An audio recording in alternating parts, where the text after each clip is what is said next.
நாம் சற்று நேரம் கர்த்தரை ஆராதிப்போம். பலிபீடத்தில், ஆண்டோடைய சமூகத்தில் நம்மை அப்படி வைப்போம். பலிபீடத்தில் அக்கினி எப்பொழுதும் அது எரிந்து கொண்டே இருக்க வேண்டும், அது அணைந்து போகக்கூடாது. நம்முடைய ஆவிக்குரிய ஜீவியத்திலும் ஆவிக்குரிய வாழ்க்கையில் நாம் எப்பொழுதும் அனலுள்ளவர்களாய் இருக்க வேண்டும். ஆவியிலே அனலாயிருங்கள் என்று சொல்லி வேதம் சொல்லியிருக்கிறது. ஆவியை அவிழ்த்து போடாதிருங்கள் என்று சொல்லி வேதம் தெளிவாக சொல்கிறது. ஆம், நம்முடைய பலிபீடம் எப்போதும் அனலாய் இருக்க வேண்டும். இது அது சாம்பலாய் மாறிவிடக்கூடாது. அது சாம்பலாய் மாறி அப்படியே குளிர்ந்து போய் ஒன்றுமில்லாமல் போய்விடக்கூடாது. ஆண்டவரே, உமக்கு முன்பாக என்னுடைய பலிபீடம் எப்போதும் அனல் கொண்டதாக இருக்க நீர் உதவி செய்யும் என்று சொல்லி ஆண்டவர் நோக்கி பார்ப்போம். 3 மாதங்கள் ஆண்டவர் நம்மோடு இருந்து இந்த 4ஆம் மாதத்தில் கர்த்தர் நம்மை நடத்தி வந்திருக்கிறார். அல்லேலூயா. இந்த 4ஆம் மாதத்தின் இந்த 6ஆம் தேதியில் முதல் ஞாயிற்றுக்கிழமையில் 2வது ஆராதனையில் கர்த்தரை ஆவியோடும் உண்மையோடும் ஆராதிக்க ஆண்டவர் நமக்கு உதவி செய்திருக்கிறார். தேவன் நமக்கு பாராட்டின கிருபைகளை எண்ணி பார்ப்போம். 3 மாதங்கள் நமக்கு வரவிருந்த எல்லா நாச மோசங்களுக்கும் கர்த்தர் தப்புவித்தாரே. எத்தனையோ இடரல்கள் வந்த போதும் ஆண்டவர் நாம் விழுந்து விடாதபடிக்கு தம்முடைய தூதர்களை கொண்டு தாங்கினாரே. கர்த்தர் எனக்கு சகாயர், நான் பயப்படேன், மனுஷன் எனக்கு என்ன செய்வான் என்கிற வார்த்தையின்படி கர்த்தர் நமக்கு சகாயராக இருந்தாரே. இதோ கர்த்தர் நம் பட்சத்தில் இருந்தாரே. கர்த்தர் என் பட்சத்தில் இருக்கு அப்படினால் எனக்கு விரோதமாய் வருபவன் யார் என்று நாம் ரோமரில் வாசிக்கிற வண்ணமாக கர்த்தர் நம் பட்சத்திலிருந்து நம்மை கண்ணோக்கினாரே. அதையெல்லாம் எண்ணி ஆண்டவரை நாம் ஸ்தோத்தரிப்போமா? எல்லாரும் ஸ்தோத்தரிப்போம். ஹல்லேலூயா, ஹல்லேலூயா. கர்த்தரை நான் காலத்திலும் ஸ்தோத்தரிப்பேன். அவர் துதி எப்பொழுது என் வாயில் இருக்கும். நீ ஸ்தோத்திர பலிகளை செலுத்தி நம்முடைய ஆண்டவரை கனம் பண்ணு, ஆண்டவரை மகிமைப்படுத்து என்று சொல்லி வேதம் நமக்கு சொல்கிறது. ஸ்தோத்திர பலியிடுகிறவன் என்னை மகிமைப்படுத்துகிறான். துதிகளின் மத்தியில் வாசம் பண்ணுகிற அந்த தூயாதி தூயவர், சேனைகளின் கர்த்தர், பரிசுத்தர் பரிசுத்தர் பரிசுத்தர் என்று போற்றப்படுகிற போற்றுதலுக்குரியவர். இதோ அவர் நம்முடைய துதிகளில் பிரியப்படுகிறார். ஆம், அதற்கென்றே உங்களை நான் ஏற்படுத்தினேன் என்று சொல்லியிருக்கிறவர். நம்ம எல்லோரையும் அவரே தெரிந்து கொண்டிருக்கிறார். நீங்கள் இதோ என்னை தெரிந்து கொள்ளவில்லை, நான் உங்களை தெரிந்து கொண்டேன் என்று சொல்லியிருக்கிற அந்த ஆண்டவரை நாம் துதிக்க போகிறோம். இந்த மாதத்தில் சமாதானத்தின் தேவன் என்று சொல்லி ஆண்டவர் நம்மோடு கூட கடந்த 1ஆம் தேதி பேசியிருக்கிறார். ஆம், இந்த சமாதானத்தின் தேவன் அவர் நம்மோடு இருந்து இந்த ஏப்ரல் மாதத்தில் நம்மை தொடர்ந்து நடத்த வேண்டும். அவருடைய நாமங்களில் ஒன்று யெகோவா ஷாலோம். ஆம், அவர் சமாதானத்தின் தேவனாக இருக்கிறார். அவர் சமாதானத்தை உண்டாக்கும் ஆக்கினையை தம்மீது ஏற்றுக்கொண்டார். பகையை சிலுவையில் கொன்று 2 திறத்தாரை ஒன்றாக்கி இதோ அதற்கு எதிராக இருந்த கையெழுத்துக்களை எல்லாம் குலைத்து அவர் நமக்காக சமாதானக்காரராக மாறின அந்த சமாதான பிரபுவை இந்த காலவேளையில் நாம் சற்று நேரம் துதித்து பாடுவோம். யெகோவா ஈரு, யெகோவா தேவனுக்கு 1000 நாமங்கள், எதை சொல்லி பாடிடுவேன். என் கர்த்தாதி கர்த்தர் செய்த நன்மைகள் 1000, கரம் தட்டி பாடிடுவேன் என்கிற அந்த பாடலோடு இணைந்து எல்லாரும் ஆண்டவரை மகிமைப்படுத்தி பாடுவோம். அல்லேலூயா. யெகோவா தேவனுக்கு 1000 நாமங்கள், எதை சொல்லி பாடிடுவேன். என் கர்த்தாதி கர்த்தர் செய்த நன்மைகள் 1000, கரம் தட்டி பாடிடுவேன். எல்லாம் சேர்ந்து பாடுவோமா? யெகோவா தேவனுக்கு 1000 நாமங்கள், எதை சொல்லி பாடிடுவேன். என் கர்த்தாதி கர்த்தர் செய்த நன்மைகள் 1000, கரம் தட்டி பாடிடுவேன். யெகோவா தேவனுக்கு, யெகோவா தேவனுக்கு 1000 நாமங்கள், எதை சொல்லி பாடி பாடிடுவேன். கர்த்தாதி கர்த்தர் செய்த நன்மைகள் ஆயிரம் கரம் தட்டி பாடிடுவேன். யெகோவா ஷாலோம், யெகோவா ஷம்மா, யெகோவா ருவா, யெகோவா ரப்பா, யெகோவா ஷாலோம், யெகோவா ஷம்மா, யெகோவா ருவா, யெகோவா ரப்பா. யெகோவா தேவனுக்கு ஆயிரம் ஆமென் எதை சொல்லி பாடிடுவேன். கர்த்தாவே கர்த்தர் செய்த நன்மைகள் ஆயிரம் கரம் தட்டி பாடிடுவேன். எல்லோருக்கு அல்லேலூயா, என்னை நீரே கண்டீரையா, ஏக்கமெல்லாம் தீர்த்தீரையா. நான் தாகத்தோடு வந்த போது ஜீவன் தண்ணீர் எனக்கு தந்து தாகமெல்லாம் தீர்த்தீரையா. எல்லாரும் பாடுவோம். எல்லோருக்கு அல்லேலூயா, என்னை நீரே கண்டீரையா, ஏக்கமெல்லாம் தீர்த்தீரையா. நான் தாகத்தோடு வந்த போது ஜீவன் தண்ணீர் எனக்கு தந்து தாகமெல்லாம் தீர்த்தீரையா.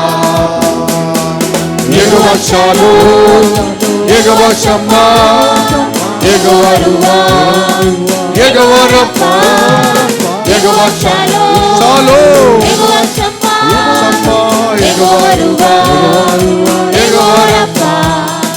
யெகோவா தேவனுக்கு ஆயிரம் நாமங்கள் எதை சொல்லி பாடிடுவேன். கர்த்தாவே கர்த்தர் செய்த நன்மைகள் ஆயிரம் கரம் தட்டி பாடிடுவேன். எல்ஷடாயும் நீங்க தாங்க, சர்வ வல்ல தேவனாக என்னை என்றும் நடத்துவீங்க. எபினேசரும் நீங்க தாங்க, உதவி செய்யும் தேவனாக என்னை என்றும் தாங்குவீங்க. எல்லோரும் எல்ஷடாயும் நீங்க தாங்க, சர்வ வல்ல தேவனாக என்னை என்றும் நடத்துவீங்க. எபினேசரும் நீங்க தாங்க, உதவி செய்யும் தேவனாக என்னை என்றும் தாங்குவீங்க. யெகோவா ஷாலோம், யெகோவா ஷம்மா, யெகோவா ருவா, யெகோவா ரப்பா, யெகோவா ஷாலோம், ஆமென். யெகோவா ஷம்மா, யெகோவா ருவா, யெகோவா ரப்பா.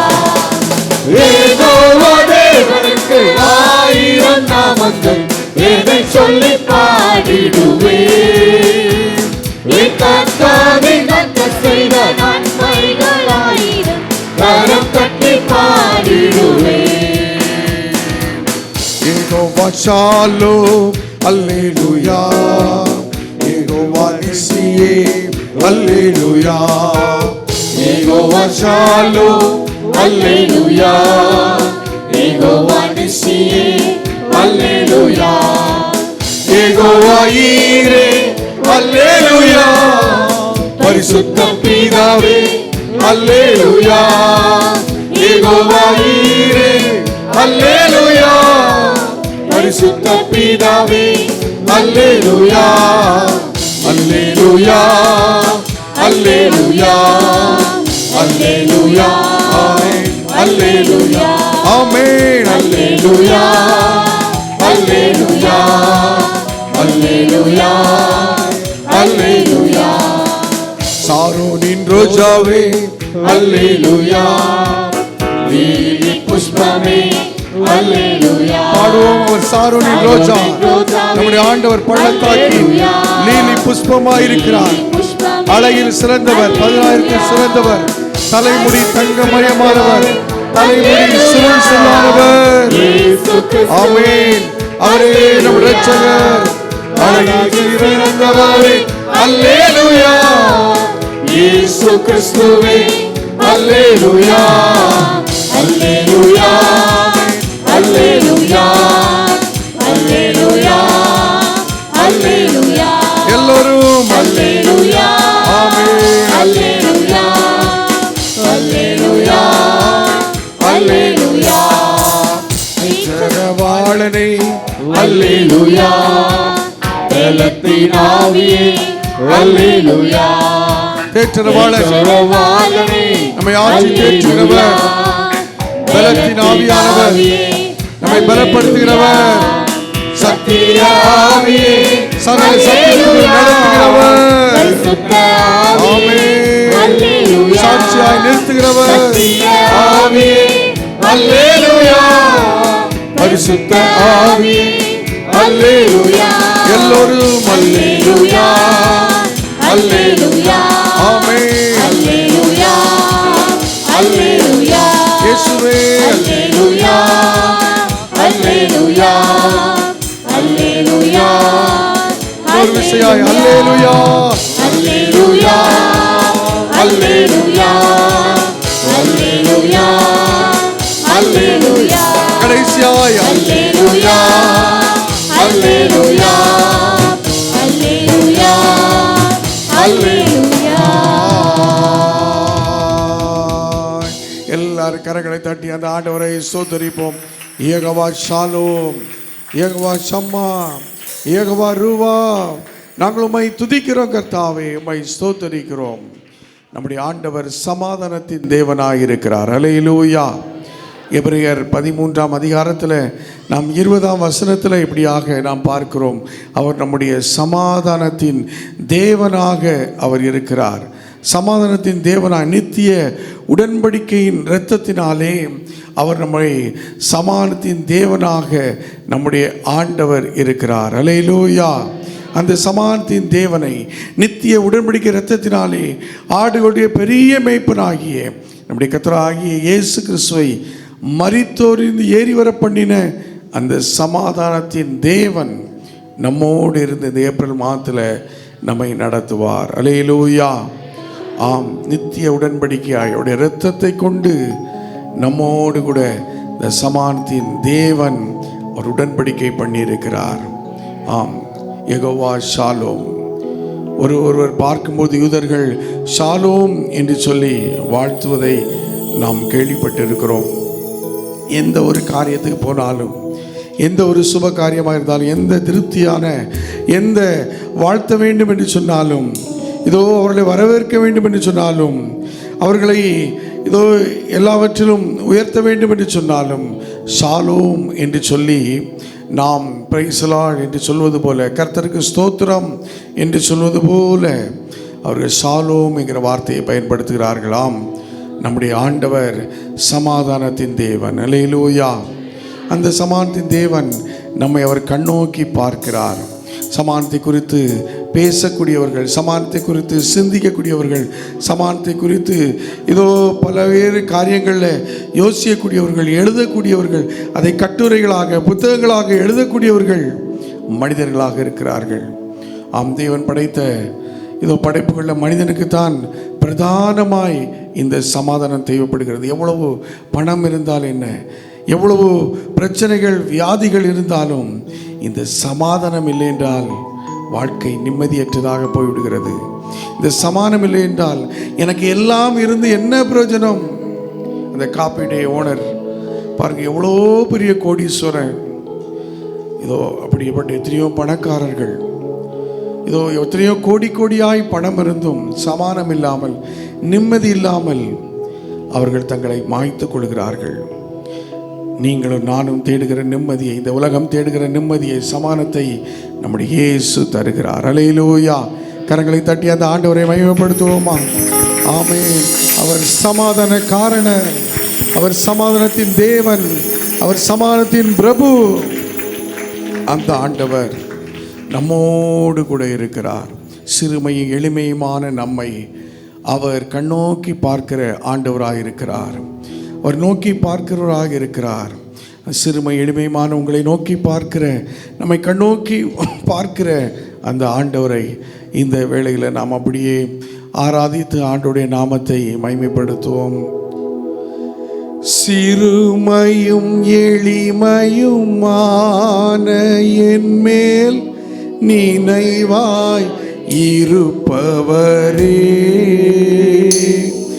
என் பலனும் நீரே, கோட்டையும் நீரே, உம்மை தேடுகிறே. என் பலனும் நீரே, கோட்டையும் நீரே, உம்மை வாஞ்சிக்கிறேன். கர்த்தாவே நான் நிலையற்றவன், என் கால்களை ஸ்திரப்படுத்தும். கர்த்தாவே நான் நிலையற்றவன், என் கால்களை ஸ்திரப்படுத்தும். என் பலனும் நீரே, கோட்டையும் நீரே, உம்மை தேடுகிறேன். என் பலனும் நீரே, கோட்டையும் நீரே, உம்மை தேடுகிறேன். சிறுமையும் எளிமையுமான என் மேல் நினைவால் இருப்பவரே,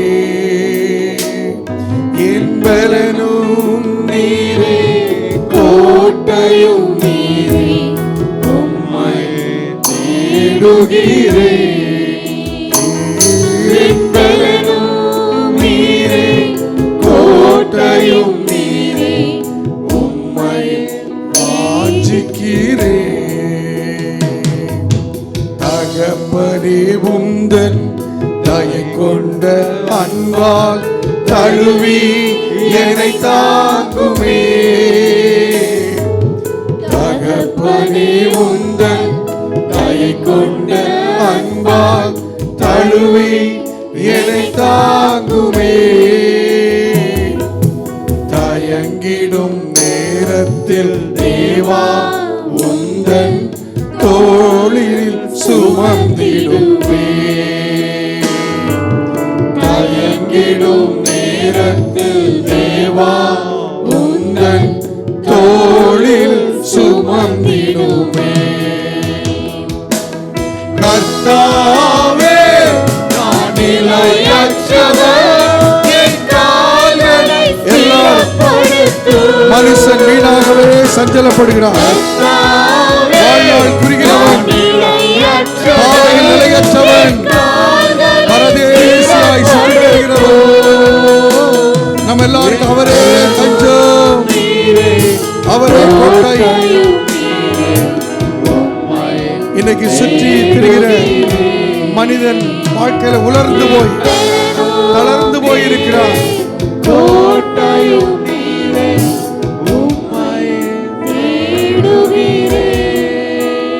கடல் ஆழத்திலும் அக்கினி சூழலிலும்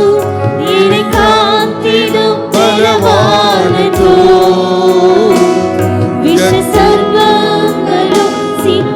கூட்டங்களோ அருகினில்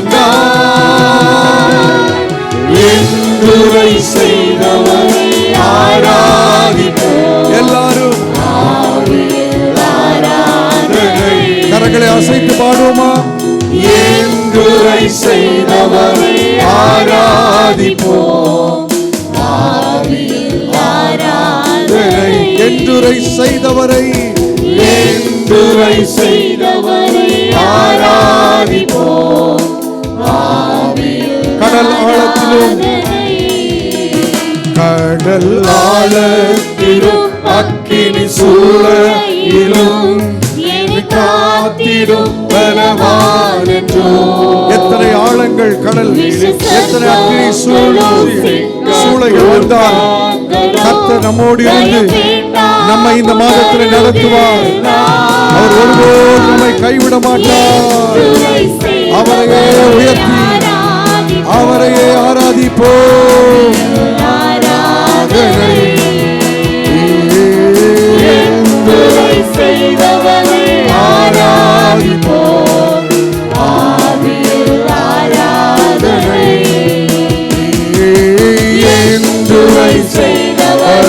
ஆராதிப்போம்.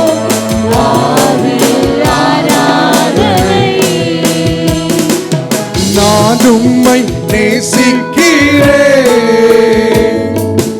எந்தன் உயிரை பார்க்கிறோ. நான் உம்மை நேசிக்கிறேன், எந்த உயிரை பார்க்கிலோ ஆராதிப்பேன் உம்மை நான், உம்மை மனதுடன். எல்லோரும் ஆராதிப்பேன் உம்மை நான், உம்மை மனதுடன். ஒவ்வொரு நாட்களிலும் பிரியாமல் கடைசி வரை, ஒவ்வொரு நிமிடமும் கிருபையால் நடத்திடுவார். ஒவ்வொரு நாட்களிலும் பிரியாமல் கடைசி வரை, ஒவ்வொரு நிமிடமும் கிருபையால். இன்னொரு எல்லாரும் சேர்ந்து நான் உம்மை நேசி. சிறியோர் முதல் பெரியோர் வரைக்கும் எல்லாரும் ஆண்டவரே, என் ஜீவனை பார்க்கிலும் உம்மை நான் நேசிக்கிறேன் அப்பா. 4ஆம் மாதத்தில் நான் வந்தது சுத்த கிருபை. எத்தனையோ பலவீனங்கள் வந்தது, நீரே எனக்கு ஜீவனை தந்தீர். எத்தனை விபத்துகள் வந்தது, நீரே என்னை பாதுகாத்தீர். ஓ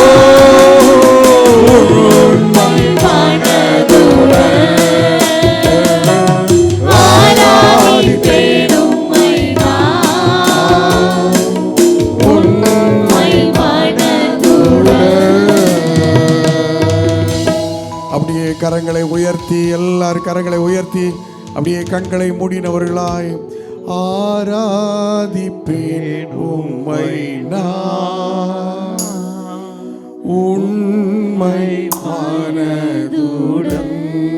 எல்லாம் சொல்லி பாடுவோம். ஆராதிப்பேன் உம்மை நான். உங்க சத்தம் ரொம்ப அதிகமா கேட்கட்டும், நம்ம சத்தம் எழும்பட்டும். ஆராதிப்பேன் உம்மை நான், உண்மை மனதுடன்.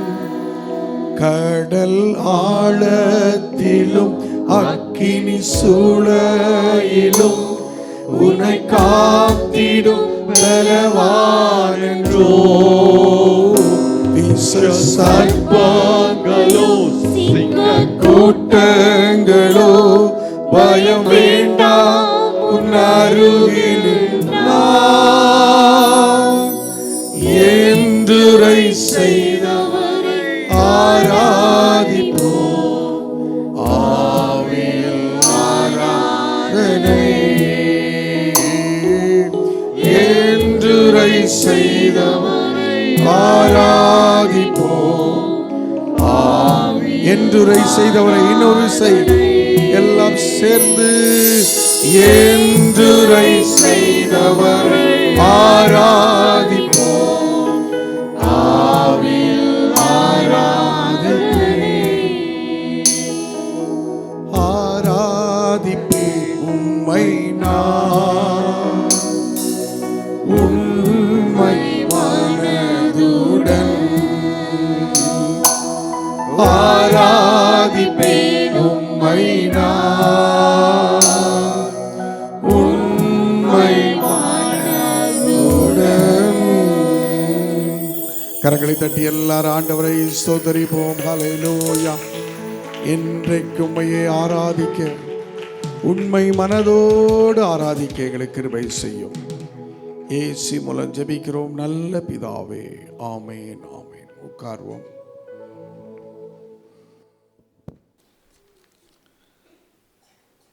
இது ஏப்ரல் மாதத்திற்காக ஆண்டவருக்கு நாம் நன்றி சொல்வோம். கர்த்தர் ஏப்ரல் மாதத்தின் முதல் ஞாயிற்றுக்கிழமையில் இந்த 2வது ஆராதனையில் நம்ம எல்லோரையும் அவர் கூட்டி சேர்த்திருக்கிறார். அல்லேலூயா.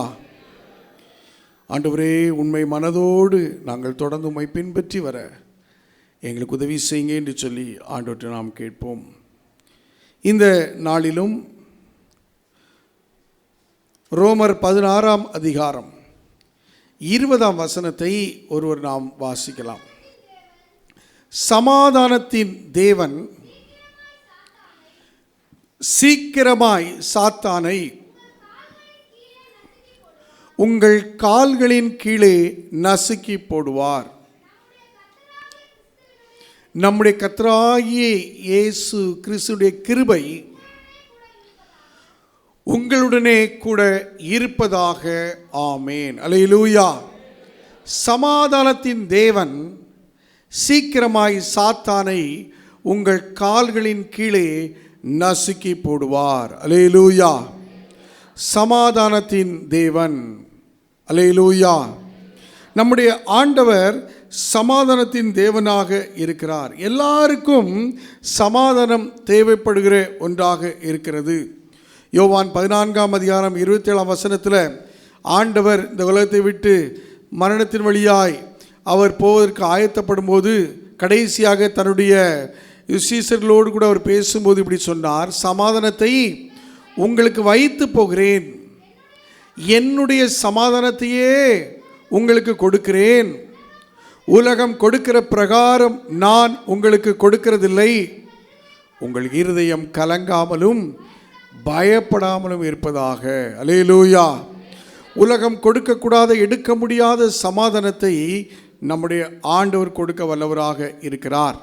இன்றைக்கு உலகத்திலே மனிதன் சமாதானத்தை பெற்றுக்கொள்ளும்படி அவன் பல கேளிக்கை அரங்குகளுக்கு செல்கிறான். பலவிதமான மதுபான போதை வஸ்துகளுக்கு தன்னை அடிமையாக்கி பார்க்கிறான். அவைகள் எல்லாம் அவனுக்கு சமாதானத்தை கொடுக்காமல் இறுதியாக அவனுக்கு தலைவலியிலே கொண்டு வந்து அவனுக்கு பல வேதனைகளுக்குள்ளாக, பல உபாதைகளுக்குள்ளாக அவன் கடந்து போய் பல உள்ளுறுப்புகளின் செயலிழப்புகளுக்கு நேராக கடந்து சென்று மரணத்தை நோக்கி அவன் போய்விடுகிறதை நாம் பார்க்கிறோம். இந்த உலகத்தில் எவ்வளவு பணம் இருந்தாலும், எவ்வளவு சொத்து சுகங்கள் இருந்தாலும் சமாதானம் இல்லை என்றால் வாழ்க்கையில் விரக்தி வந்து விடுகிறதை நாம் பார்க்கிறோம். வசிக்கிற வீட்டுக்குள்ளே சமாதானம் இல்லைன்னா வீட்டுக்கு போவதற்கு இன்றைக்கி மனிதன் கஷ்டப்படுகிறான். வேலை செய்கிற இடத்துல சமாதானம் இல்லை என்றால் வேலைக்கு போவதற்கு மனுஷன் யோசிக்கிறான். படிக்கிற இடத்துல, போகிற வருகிற இடத்துல சமான குறைச்சல்கள் காணப்படும் போது அந்த இடங்களுக்கு போவதற்கு மனமில்லாமல் இருக்கிறான். மத்தேயு 5:9 மலை பிரசங்கத்தில் ஆண்டவர் சொன்னார், சமாதானம் பண்ணுகிறவர்கள் பாக்கியவான்கள், அவர்கள் தேவனுடைய புத்திரர் எனப்படுவார்கள். சமாதானம் பண்ணுகிறவர்கள் பாக்கியவான்கள். நமக்கு சமாதானம் தேவைப்படுகிறது. ஒரு கூட்டாருக்கு சமாதானம் தேவைப்படுகிறது, ஒரு கூட்டாருக்கு சமாதானம் இல்லை. அப்படி சமாதானம் இருக்கிறவர்களுக்கும் அது நிரந்தரமாய் இல்லாமல் இருக்கிறதை நாம் அறிந்திருக்கிறோம். வேதத்திலே யோசுவாவின் காலத்தில் ஒரு கூட்ட மக்கள் சமாதானமற்று இருந்தார்கள். அவர்கள் யோசுவாவிடத்திலும் இஸ்ரவேலிடத்திலும் இதோ தேவ ஜனங்களிடத்திலும் வந்தபோது அவர்கள் வாழ்க்கையில் சமாதானத்தை பெற்றுக்கொண்டார்கள். அதை வைத்து தான் இந்த நாளில் வேகமாக உங்கள் மத்தியிலே சற்று பேச ஆசிக்கிறேன். முதல் வேத பாடம் வாசிக்கிட்ட யோசுவாவின் புஸ்தகம் 10:4 அங்கே அவர்களை கிபியோனியர் என்று சொல்லி நாம் அறிந்து கொள்ளலாம். வசனம் எப்படி சொல்கிறது?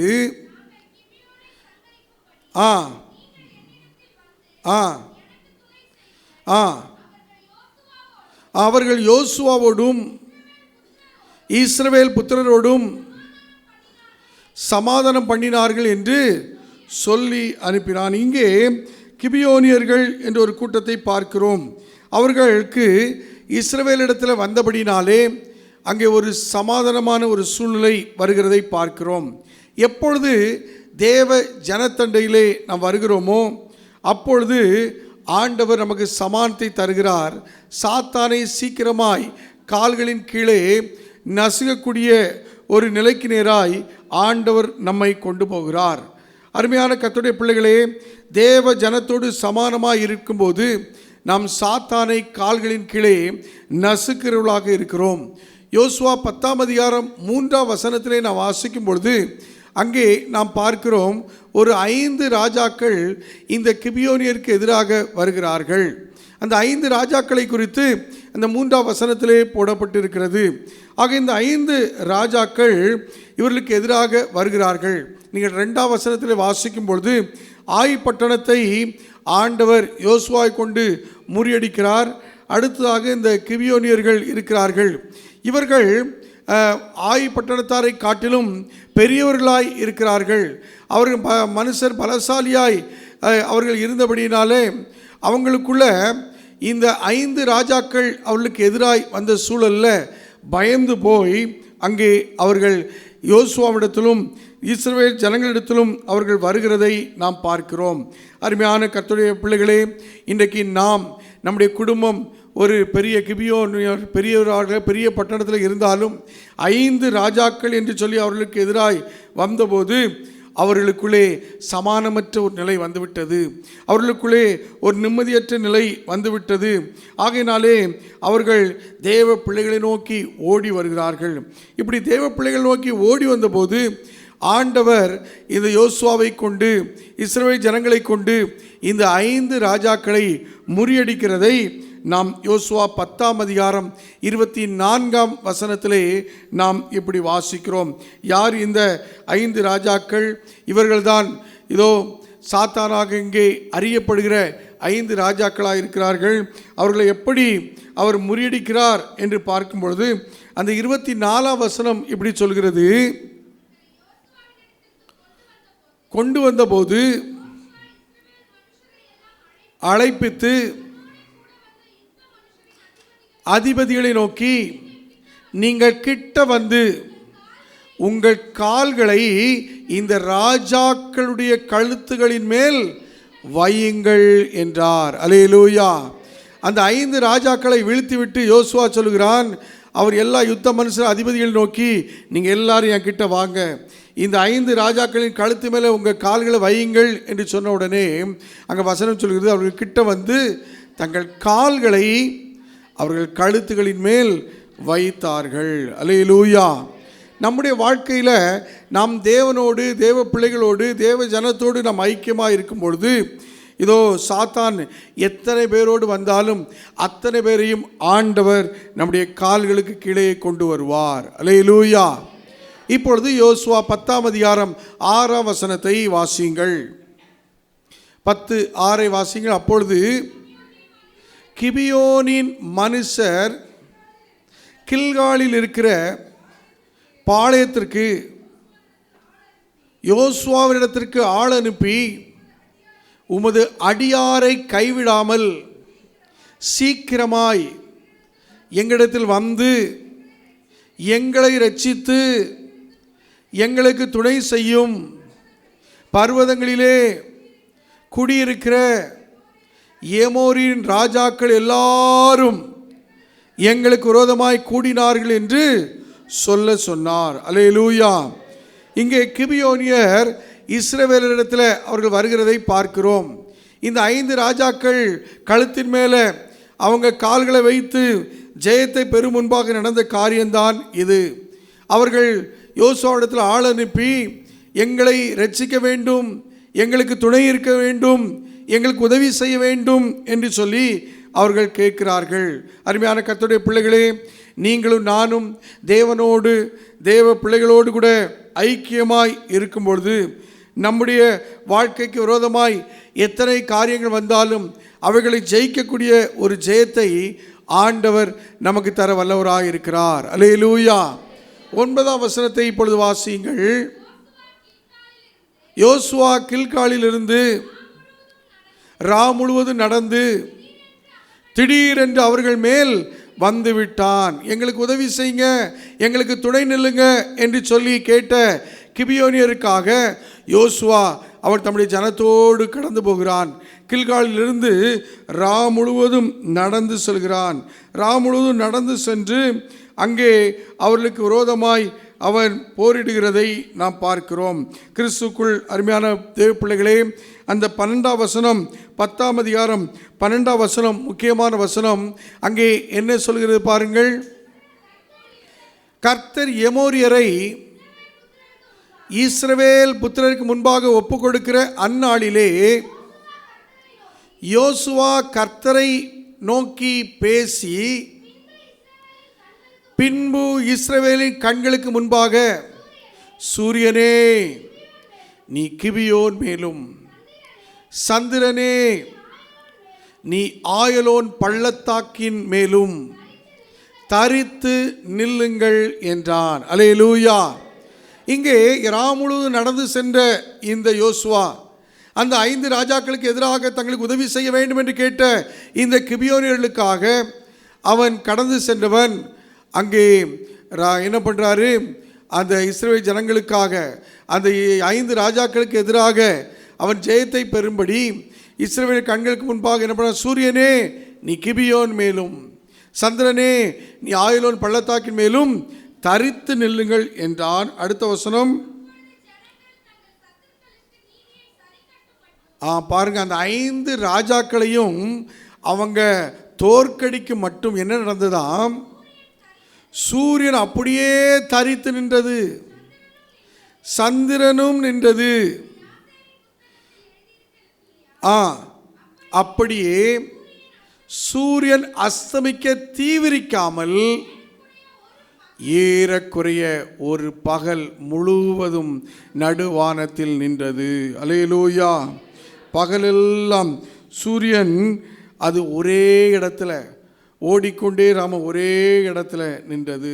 முழு நாளும் ஒரே இடத்துல சூரியன் நின்று அங்கே யோசுவாவும் இஸ்ரவேல் ஜனங்களும் அந்த 5 ராஜாக்களை தோற்கடிக்கு மட்டும் அங்கே நின்றது என்று நாம் பார்க்கிறோம். கிறிஸ்துவுக்குள் அருமையான தேவ பிள்ளைகளே, நம்முடைய வாழ்க்கையில் இதோ நீதியின் சூரியனாகிய மல்கியா 4ஆம் அதிகாரம் 3ஆம் வசனத்துக்கு, என் நாமத்துக்கு பயப்படுற உங்கள் மேல் நீதியின் சூரியன் உதிக்கும் என்று சொல்லியிருக்கிற நம்முடைய ஆண்டவர், அவரை நாம் சார்ந்து கொள்ளும் பொழுது நமக்கு எதிராக வருகிற எல்லா காரியங்கள் மேலும் ஆண்டவர் ஒரு சமானத்தை தருவார். அல்லேலூயா. சமானத்தை தேடும்போது நம்மோடு கூட தேவன் இருந்து அவர் செயல்பட வல்லவராக இருக்கிறார். இங்கே கிபியோனியர் யோசுவாவிடத்தில் கேட்டார்கள். யோசுவா அதன்படியே அங்கே அவன் செயல்பட்ட பொழுது ஒரு பெரிய வெற்றியை அங்கே அந்த 5 ராஜாக்களுக்கு விரோதமாய் யோசுவா பெறுகிறதை பார்க்கிறோம். அங்கே சூரியன் பகல் முழுவதும் ஒரே இடத்துல நிற்கிறதை நாம் பார்க்கிறோம். இந்த காலை வேளையில் நம்முடைய வாழ்க்கையிலும் இப்படிப்பட்ட ஒரு அற்புதத்தோடு ஒரு அதிசயத்தோடு கூட நம்முடைய வாழ்க்கையில் ஜெயம் வர வேண்டும் என்று சொன்னால், யோசுவா 10:12 வாசோண்டமாக சூரியன் கிபியோனிலையும் சந்திரன் அது ஆயிலோன் பள்ளத்தாக்கிலும் அப்படியே தரித்து நின்றது போல ஒரு அதிசயம் நம்முடைய வாழ்க்கையில் நடந்து நம்முடைய வாழ்க்கை மேன்மையடைய வேண்டும் என்று சொன்னால், இதோ நமக்கு எதிராக அங்கே கிபியோனிற்கு எதிராக வந்த 5 ராஜாக்கள் அங்கே சங்கரிக்கப்பட்டது போல, அவங்க தோற்கடிக்கப்பட்டது போல நம்முடைய வாழ்க்கையிலும் ஒரு 5 காரியங்களை நாம் செய்யும்போது நீதியின் சூரியனாகிய ஆண்டவர் நமக்காக நம்மோடு தரித்து நிற்பார். அல்லேலூயா. நமக்காக அவர் தரித்து நிற்க அவர் வல்லவராக இருக்கிறார். அவர் போதுமானவராக இருக்கிறார். இன்றைக்கு ஆண்டவர் நமக்கு கொடுத்திருக்கிற பொறுப்புகளை, இன்றைக்கு ஆண்டவர் நமக்கு கொடுத்திருக்கிற ஒவ்வொரு ஊழிய காரியங்களை நாம் இதோ கண்ணும் கருத்துமாய் அதிலே நாம் ஒரே மனதோடு இருந்து செயல்படும் போது நம்முடைய ஆண்டவர் நீதியின் சூரியன் நம்மோடு கூட இருந்து நம்மை நடத்த அவர் வல்லவராம், அவர் போதுமானவருமாய் இருக்கிறார். மத்தேயு 26ஆம் அதிகாரம் 40ஆம் வசனத்தை வாசிக்கும் பொழுது அங்கே இப்படி நாம் வாசிக்கிறோம். வாசியுங்கள். வந்து அவர்கள் நித்திரை பண்ணுகிறதை கண்டு பேதுருவை நோக்கி, நீங்கள் 1 மணி நேரமாவது என்னோட கூட விழித்திருக்க கூடாதா என்று சொல்லி அங்கே கேட்கிறதை பார்க்கிறோம். நம்முடைய வாழ்க்கையில் ஏன் சமாதானம் இல்லை? நம்முடைய வீட்டில் ஏன் சமாதானம் இல்லை? நம்முடைய பிள்ளைகளின் வாழ்க்கை நிமித்தம் ஏன் சமாதானம் இல்லை? நம்முடைய தொழில் நிமித்தம் ஏன் நமக்கு சமாதானம் இல்லை? நம்முடைய இதோ அன்றாட வேலை நிமித்தம் ஏன் சமாதானம் இல்லை? நம் ஆண்டவரோடு கூட தரித்து நில்லாதவர்களாக இருக்கலாம். நம் ஆண்டவரோடு கூட நாம் இணைந்து இல்லாமல் இருக்கலாம். இங்கே கிபியோனியர் அவர்கள் இஸ்ரவேல் ஜனங்களோடு கூட இணைந்த பொழுது தேவன் ஒரு பெரிய ஜெயத்தை தந்தார். கிபியோன் என்றால் மலைகள் என்று அர்த்தம். மலைகள், கிபியோனியர் என்றால் மலைகள் என்கிற அர்த்தத்தை குறிக்கிறது. ஆக இந்த மலையின் அனுபவத்தில் வரக்கூடிய ஒரு சில ஆவிக்குரிய காரியங்களை வேகமாக உங்களோடு கூட பேச ஆசிக்கிறேன். மலைகள் அது கிபியோனில் இருக்கக்கூடிய அந்த பெயருக்கு ஒரு அர்த்தமாக இருக்கிறபடினாலே நம்முடைய வாழ்க்கையில் இந்த மலையின் அனுபவத்தை நாம் பெற்றுக்கொள்ளும் பொழுது ஆண்டவர் நீதியின் சூரியனாகிய தேவன் நம்மோடு கூட அவர் தரித்து நிற்பார். அல்லேலூயா. அன்றைக்கு கிபியோனிலே இதோ பகல் எல்லாம் ஒரே இடத்துல தரித்து நின்ற சூரியனைப் போல நீதியின் சூரியனாகிய ஆண்டவர் நம்மோடு தரித்திருப்பார். முதலாவதாக அந்த மலையின் அனுபவம் என்ன? யோவான் நற்செய்தி நூல் 4ஆம் அதிகாரம் 20ஆம் வசனம் 21ஆம் வசனத்திலே வாசிக்கும் பொழுது,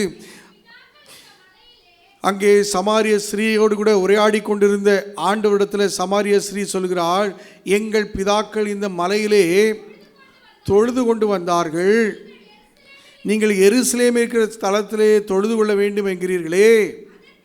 அதற்கு இயேசு, ஸ்ரீயே, நான் சொல்லுகிறதை நம்பு, நீங்கள் இந்த மலையிலும் எருசலேமிலும் மாத்திரமல்ல எங்கும் பிதாவை தொழுது கொள்ளும் காலம் வருகிறது. அல்லேலூயா. இங்கே மலையின் அனுபவம் என்று சொல்லும் பொழுது தொழுது கொள்கிற ஒரு அனுபவத்தை நாம் இந்த இடத்துல அறிந்து கொள்கிறோம். பிதாவை எங்கும் தொழுது கொள்கிற காலம் வருகிறது. தேவன் ஆவியாயிருக்கிறார். அவரை தொழுது கொள்கிறவர்கள் ஆவியோடும் உண்மையோடும் அவரை தொழுது கொள்ள வேண்டும். ஆகையால் தான் நாம் இன்றைக்கி எங்கும் ஆண்டவரை தொழுது கொள்கிறோம். எந்த இடத்திலே, எந்த காலத்திலும், எந்த சூழ்நிலையிலும் ஆண்டவரை நோக்கி நாம் ஸ்தோத்திரம் சொல்கிறோம், ஆண்டவரை நோக்கி நாம் ஜெபிக்கிறோம், ஆண்டவருடைய வார்த்தைகளை நாம் என்ன பண்ணுகிறோம், நாம் தியானிக்கிறவர்களாக இருக்கிறோம்.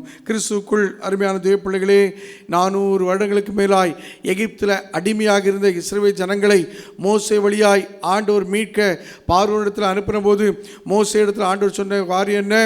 என் ஜனத்தை ஆராதிக்கும்படி அனுப்பிவிடு, போகவிடு என்று சொல்லிதான் அங்கே தொழுகையை முக்கியப்படுத்துகிறதை நாம் பார்க்கிறோம். அருமையான கர்த்தருடைய பிள்ளைகளே, நாம் ஆண்டவரை எப்பொழுதும் இதோ தொழுகிறவர்களாக, ஆராதிக்கிறவர்களாக நாம் காணப்பட வேண்டும். அப்பொழுது சமாதானத்தின் தேவன் நம்மோடு இருப்பார்.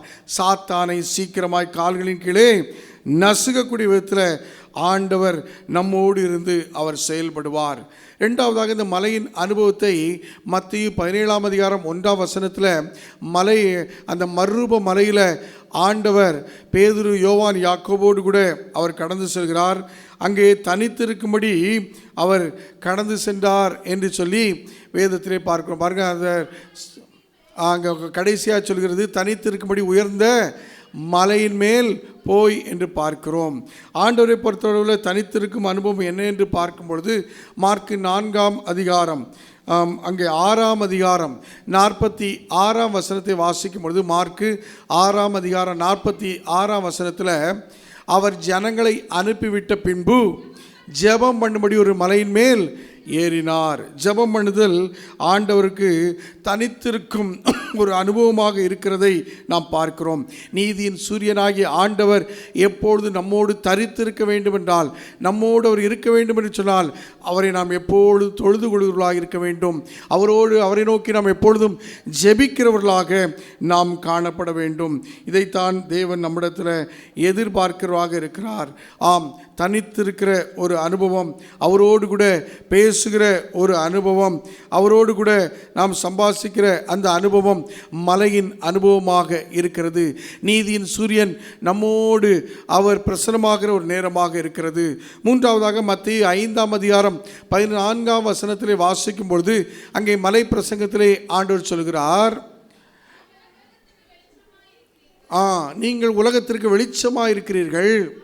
மலையின் மேல் இருக்கிற பட்டணம் மறைந்திருக்க மாட்டாது. ஒரு மலையின் மேல் இருக்க பட்டணம் எப்படி மறைந்திருக்காதோ அதை போல நம்முடைய வாழ்க்கை இதோ மலையாகிய ஆண்டவரோடு இணையும் போது ஒரு சாட்சியின் ஜீவியத்தை நாம் பெற்றுக்கொள்வர்களாக காணப்படுகிறோம். சாட்சியின் ஜீவியம் இதோ ஆண்டவர் நமக்குள்ளே வந்த பிறகு, நீதியின் சூரியனை நாம் தரித்த பிறகு எப்படி நம்முடைய வாழ்க்கை மாறியிருக்கிறது. லேகியோன் 6000 பிசாசு பிடித்தவன், இதோ கற்களால் தன் சரீரத்தை காயப்படுத்தி கொண்டிருந்தவன், நீ இவனை விட்டு போ என்று சொல்லி ஆண்டவர் சொன்ன மாத்திரத்திலே நடந்த காரியம் என்ன? அவனை விட்டு அந்த பிசாசுகள் ஓடி போயிட்டு அவன் வஸ்திரம் தெரியாதவன் வஸ்திரத்தை தரித்து ஆண்டோடைய சமூகத்தில் அமர்ந்திருந்தான். அவன் ஆண்டோட்டு என்ன கேட்டானாம்? மார்க்கு 5ஆம் அதிகாரம் 18ஆம் வசனம் 19ஆம் வசனத்தில் அங்கே நாம் இப்படி வாசிக்கிறோம். அந்த 18ஆம் வசனத்தில் அவன் ஆண்டோடத்தில் இப்படி கேட்குறான். அப்படி அவர் படகில் ஏறுகிற பொழுது பிசாசு பிடித்திருந்தவன் அவரோட கூட இருக்கும்படி தனக்கு உத்தரவு கொடுக்க அவரை வேண்டிக் கொண்டான். அந்த லேகியோன் பிசாசு பிடித்தவன் சுகமான பிறகு, ஆண்டவரே நான் உம்மோடே இருந்து விடுகிறேன், நான் உம்மோடே வந்து விடுகிறேன்னு சொல்லி அங்கே ஆண்டவர்கிட்ட வேண்டிக் கொள்கிறான். அப்பொழுது ஆண்டவர் சொல்கிறாரு 19ஆம் வசனத்தில், இயேசு அவனுக்கு உத்தரவு கொடாமல் நீ உன் இனத்தாரிடத்தில் உன் வீட்டுக்கு போய் கர்த்தர் உனக்கு இறங்கி உனக்கு செய்தவைகளெல்லாம் அவர்களுக்கு அறிவி என்று சொன்னார். அல்லேலூயா. அப்பொழுது ஆண்டவர் சொல்றார், நீ உன் இனத்தார் இடத்துக்கு போ, உனக்கு ஆண்டவர் இறங்கி என்ன செய்தாரோ அதை நீ என்ன பண்ணு, சொல்லு, அவங்களுக்கு சொல்லு என்று சொல்லி அங்கே ஆண்டவரை சாட்சியாய் இருக்கும்படி அனுப்புகிறார். கடந்த 3 மாதங்கள் ஆண்டவர் நம்மோடு இருந்து, நீதியின் சூரியனாகி ஆண்டவர் நம்மோடு இருந்து நம்மை நடத்தி வந்திருக்கிறார். இந்த மாதத்தில் அவர் நம்மோடு இருந்து அவர் நம்மை நடத்தின காரியங்களை சாட்சியாய் நாம் அறிவிக்க ஆயத்தமாக இருக்கிறோமா? நாம் பணி செய்கிற இடத்துல, நாம் வர்ற இடத்துல கர்த்தர் இந்த 3 மாதங்கள் எப்படி நம்மோடு கூட இருந்தார் என்பதை நாம் நம்முடைய வாழ்க்கையின் வழியாய் சாட்சியாய் அறிவிக்கிற பிள்ளைகளாய் காணப்பட வேண்டும். இன்றைக்கி எத்தனை பேர், ஆண்டவரே எனக்கு இந்த மலையின் அனுபவத்தை தாரும், எனக்கு இதோ அன்றைக்கு சூரியன் அப்படியே பகலெல்லாம் தரித்து நிற்கிற அனுபவத்தை அன்றைக்கு யோசுவாவின் நாட்களில் கொடுத்தீரே, நீதியின் சூரியனாகிய நீர் என்னோடு இருக்கிறீர் என்பதை மற்றவர்கள் அறிந்து கொள்ளக்கூடிய ஒரு சாட்சியின் ஜீவியத்தை எனக்கு தாங்க ஆண்டவரே என்று சொல்லி நாம் ஆண்டவற்றை கேட்கிறவர்களாய் காணப்பட வேண்டும். 4ஆவதாக அந்த மலையின் அனுபவத்தை எசேக்கியேல் 20ஆம் அதிகாரம் 40ஆம் வசனத்தின் அந்த முன்பகுதியில் வாசிக்கும் பொழுது நாம் இப்படி வாசிக்கிறோம். எசேக்கியேல் 20:40, இஸ்ரவேலின் உயரமான மலையாகிய போதும் என் பரிசுத்த மலையிலே. இங்கே மலையின் அனுபவம் ஒரு பரிசுத்த ஜீவியத்தை காட்டுகிற ஒன்றாக இருக்கிறது. இதோ நான் பரிசுத்தர் ஆகியால் நீங்களும் பரிசுத்தராய் இருங்கள் என்று ஆண்டவர் சொல்லியிருக்கிறார்.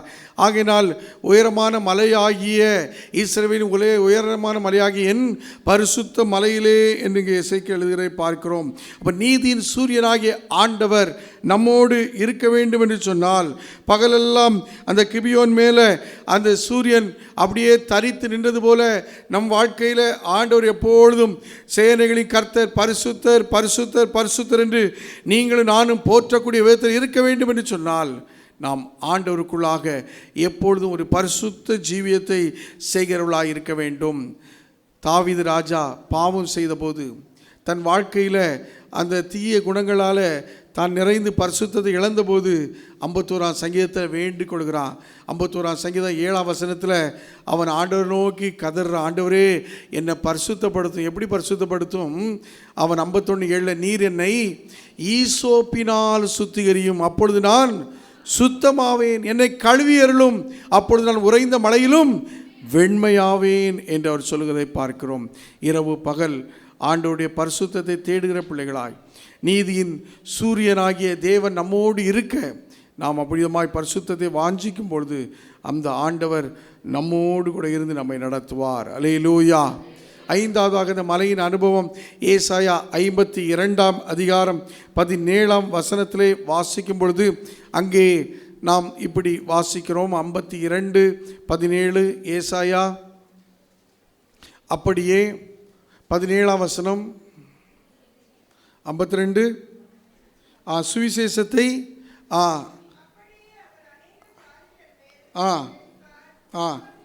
7ஆம் வசனத்தை வாசிங்க. சமாதானத்தை கூறி நற்காரியங்களை சுவிசேஷமாய் அறிவித்து ரட்சிப்பை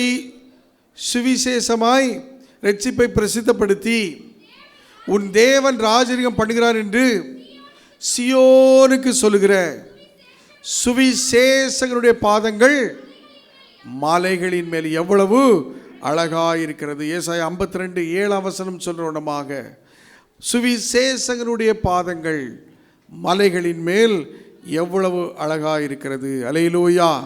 மலையின் அனுபவம் நீங்களும் நானும் சுவிசேஷத்தை அறிவிப்பது. அல்லேலூயா.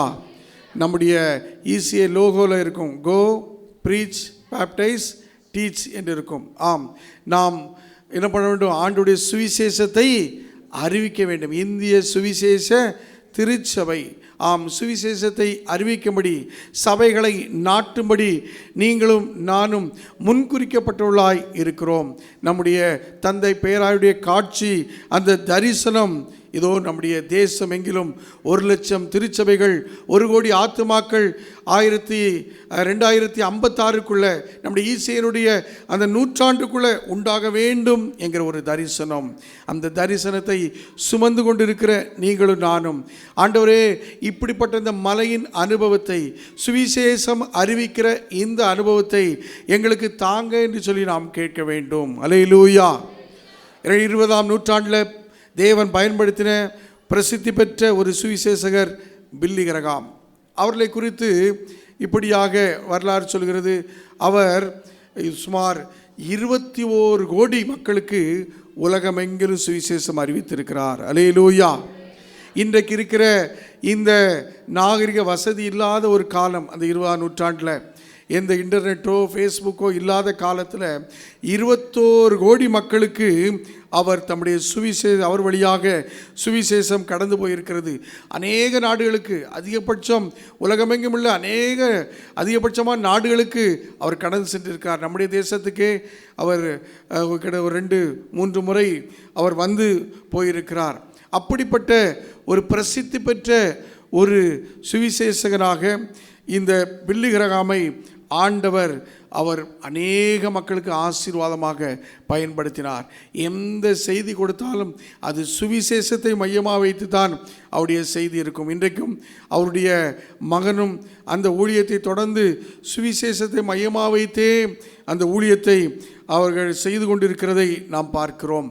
அதே போல் வில்லியம் கேரி, நம்முடைய தேசத்திற்கு வந்த நவீன மிஷனரி இயக்கத்தின் தந்தை என்று போற்றப்படுகிற வில்லியம் கேரி, அவர் கல்கத்தாவில் செராம்பூர் என்கிற ஒரு இடத்திற்கு வந்து அவர் ஆண்டுடைய சுவிசேஷத்தை பரப்பும்படி இங்கிலாந்து தேசத்திலிருந்து வந்தார்.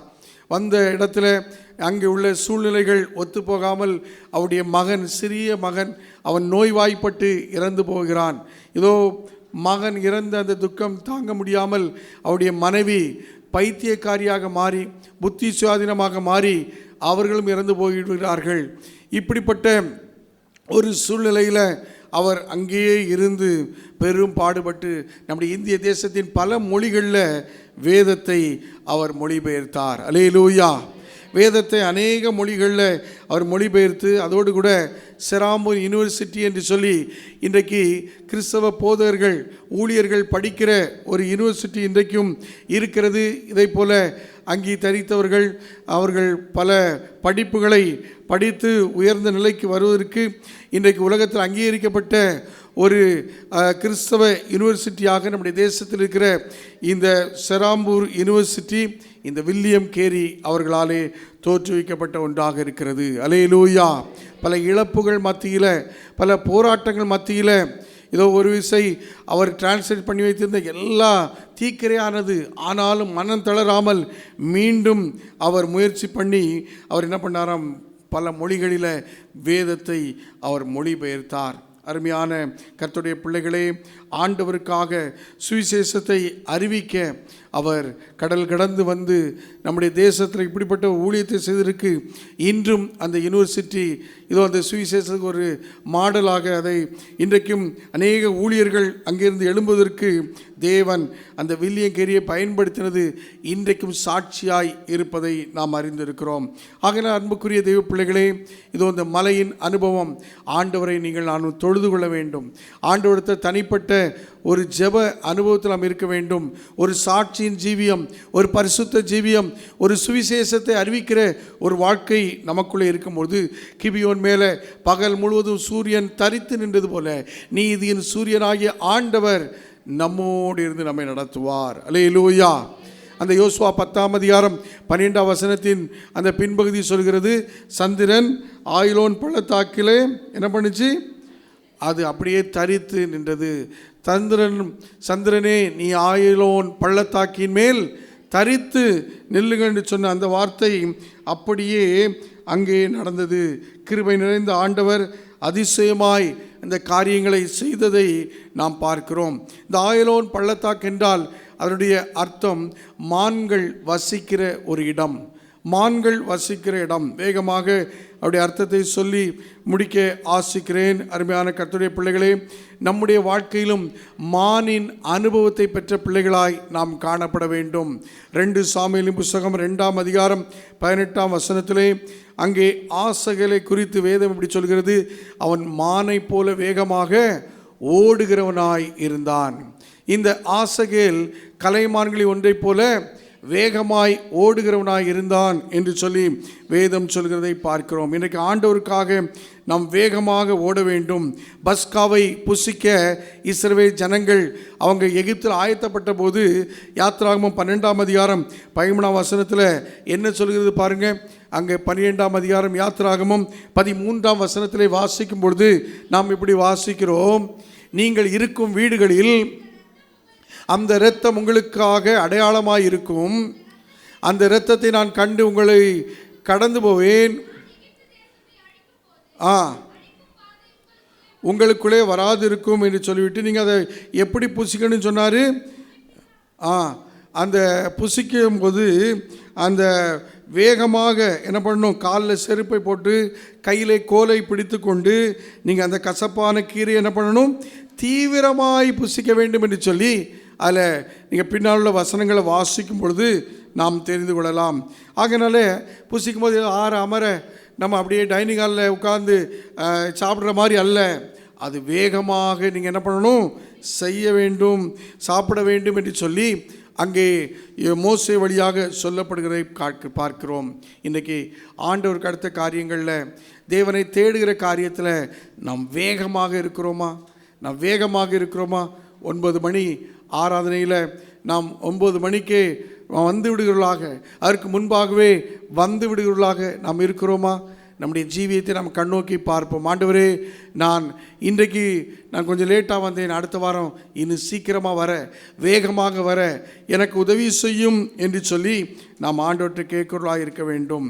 ஒருபோதும் நம்முடைய வாழ்க்கையில் ஆண்டவரை தேடி வர்ற காரியத்தில் ரொம்ப ஸ்லோவாக நம்ம என்ன பண்ணக்கூடாது, இருக்கவே கூடாது, ஸ்லோவாகவே இருக்கக்கூடாது. ரோட் ஆஃபீஸர்களை பார்த்துருக்கீங்களா? அவங்க ரோட்டில் நடக்கும்போது ரொம்ப ஸ்லோவாக நடப்பாங்க. ரோட் ஆஃபீஸர் யார்? ரோட் ஆஃபீஸர் நம்ம என்ன சொல்லுவோம், என்ன மாடு, எருமை மாடு. அவங்க என்ன தான் ஹார்ன் அடித்தாலும் என்ன பண்ண மாட்டாங்க, அவங்க போகிற ஸ்பீடில் தான் அவங்க போயிட்டே இருப்பாங்க.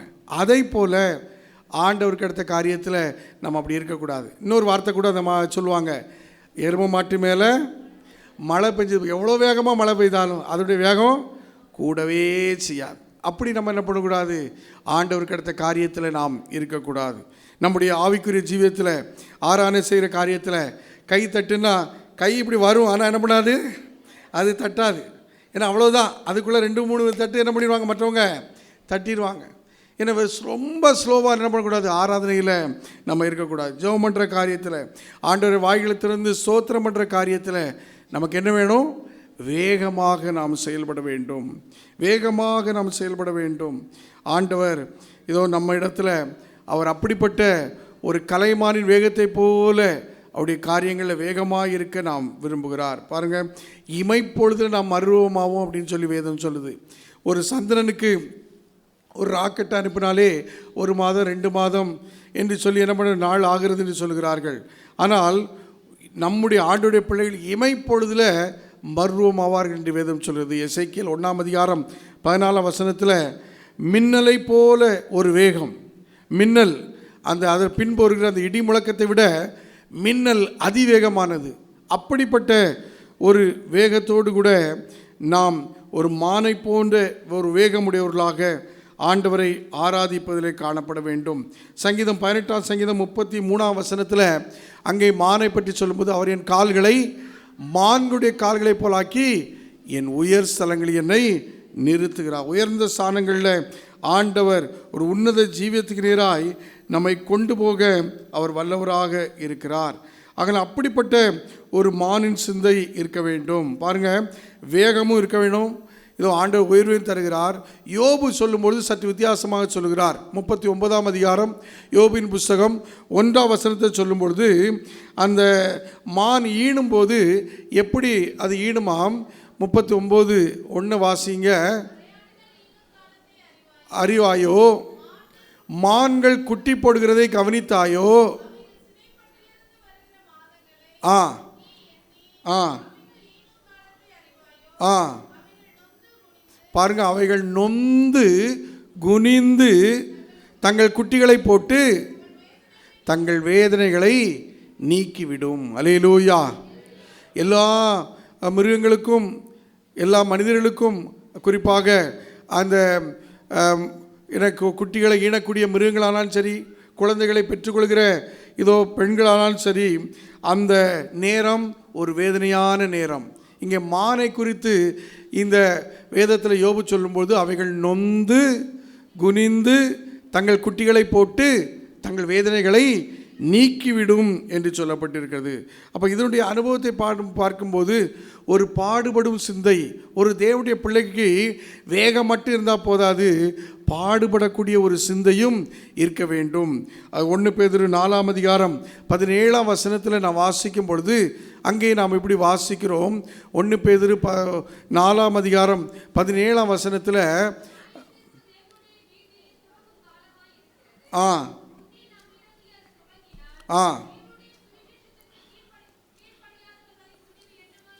நாம் இன்னொரு இடத்துல பார்க்கும்போது, ஒருவன் கிறிஸ்தவனாக இருந்தால் அது நிமித்தம் பாடுபட்டால் வெட்கப்படாமல் இருந்து இது நிமித்தம் தேவனை மகிமைப்படுத்த வேண்டும். 16ஆம் வசனம், ஒருவன் கிறிஸ்தவனாய் இருப்பதினால் பாடுபட்டால் வெட்கப்படாமல் இருந்து அது நிமித்தம் தேவனை மகிமைப்படுத்த வேண்டும். ஆகிய அன்பான தேவ பிள்ளைகளே, ஒரு பாடுபடும் சிந்தை மான் அது நமக்கு வெளிப்படுத்துகிற ஒன்றாக இருக்கிறது. 42ஆம் சங்கீதம் 1ஆம் வசனத்தில், மானானது நீரோடே வாஞ்சிப்பது போல தேவனே என் ஆத்மாவை வாஞ்சித்து கதறுகிறது. அப்போ நம்ம மானானது நீரோடே வாஞ்சித்து கதறுவது போல ஆண்டவர் மேல் நம்முடைய ஆத்மா கதற வேண்டும். நம் வாயை திறந்து இதோ ஆண்டவரை கதறுதல் என்றால் சத்தமிட வேண்டும். நம் ஆண்டவரை கூப்பிடுகிறவர்களாக உன் வாயை விரிவாய் திற. எபிரேயர் 5ஆம் அதிகாரம் 7ஆம் வசனத்தில் இயேசுவை பற்றி அங்கே எபிரேயர் ஆக்கியோன் எழுதுகிறார். பாருங்கள், எபிரேயர் 5ஆம் அதிகாரம் 7ஆம் வசனம், அவர் மாம்சத்தில் இருந்த நாட்களில் தம்மை மரணத்திலிருந்து ரட்சிக்க வல்லமுள்ள நோக்கி பலத்த சத்தத்தோடும் கண்ணீரோடும் விண்ணப்பம் பண்ணி வேண்டுதல் செய்து. 10ஆம் வசனம்,